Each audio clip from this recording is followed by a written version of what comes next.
Hello friends, Tally Prime की series में आपका स्वागत है। मेरा नाम है Virendra Singh.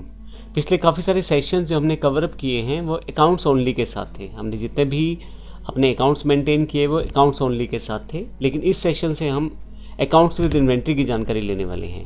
Accounts with inventory का सीधा सीधा अर्थ ये है कि अभी तक जो आप परचेज़ कर रहे थे या सेल्स कर रहे थे वो सिंपल आप परचेज़ या सेल्स लिख के कर देते थे, लेकिन अब की बार आपको स्टॉक आइटम्स भी साथ में मेंशन करनी है।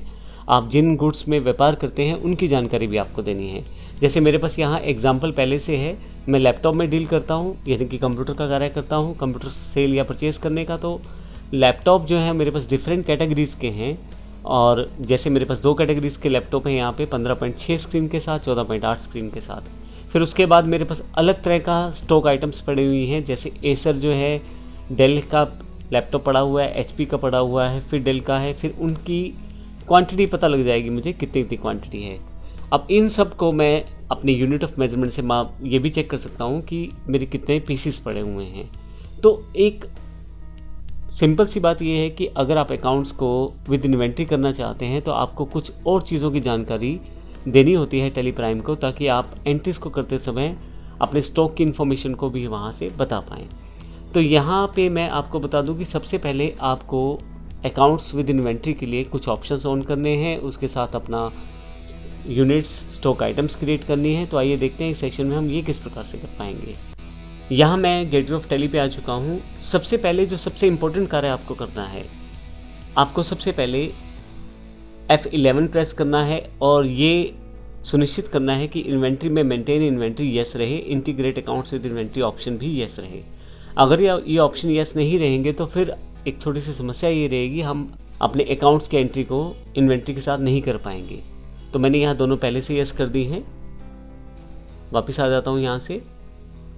इसके लिए आप कंपनी मेन्यू को सिलेक्ट करके फीचर्स में भी जा सकते हैं और यहाँ से भी आप ये कर सकते हैं।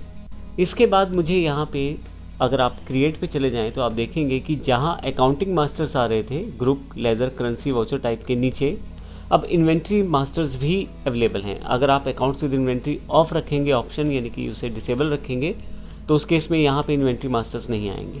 तो यहाँ पे कौन कौन से इन्वेंट्री मास्टर्स हमारे पास उपलब्ध हैं? Stock group, stock category, stock item, unit और लोकेशन।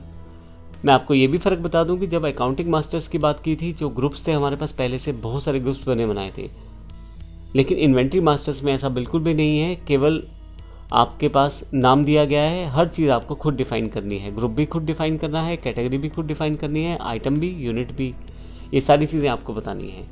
तो इससे पहले हम अकाउंट्स को इन्वेंट्री के साथ शुरुआत करें। सबसे पहले ज़रूरी है कि आपको उस आइटम की यूनिट डिसाइड कर लेना जिस आइटम को आप बेचते या ख़रीदते हैं। जैसे एग्जांपल, अगर मैं किसी लिक्विड आइटम जैसे घी की सेल करता हूँ तो मुझे लीटर्स में क्वांटिटी को रखना है, तो उसके लिए मुझे यूनिट लीटर चाहिए। अगर मुझे आटे का व्यापार है, किलो में मैं करता हूँ, तो मुझे किलो की यूनिट चाहिए वहाँ मापने के लिए।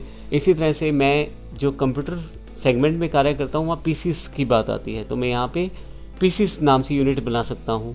और उसके अलावा जिन गुड्स में मैं डील करता हूँ खरीदने या बेचने में, उनको मैं स्टॉक ग्रुप, स्टॉक कैटेगरी और स्टॉक आइटम के साथ सेटअप कर सकता हूँ।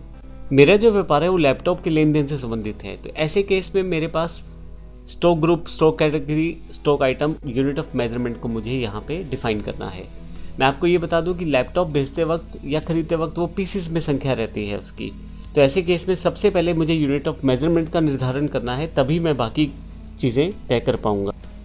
तो टैली में सबसे पहले आपको यूनिट ऑफ मेजरमेंट बनाना है, जो कि पीसीस रहेगा मेरे केस में, और उसके पश्चात मैं ग्रुप, कैटेगरी और आइटम्स को बना पाऊँगा। तो जो स्टॉक ग्रुप है मेरे पास वो लैपटॉप है, क्योंकि लैपटॉप में मैं डील करता हूँ। उसकी 2 कैटेगरीज हैं, एक 15.6 स्क्रीन वाले लैपटॉप है बड़ी स्क्रीन के साथ, एक 14.8 स्क्रीन के साथ है छोटी स्क्रीन के साथ। तो 2 स्क्रीन साइजेस मेरे पास अवेलेबल हैं।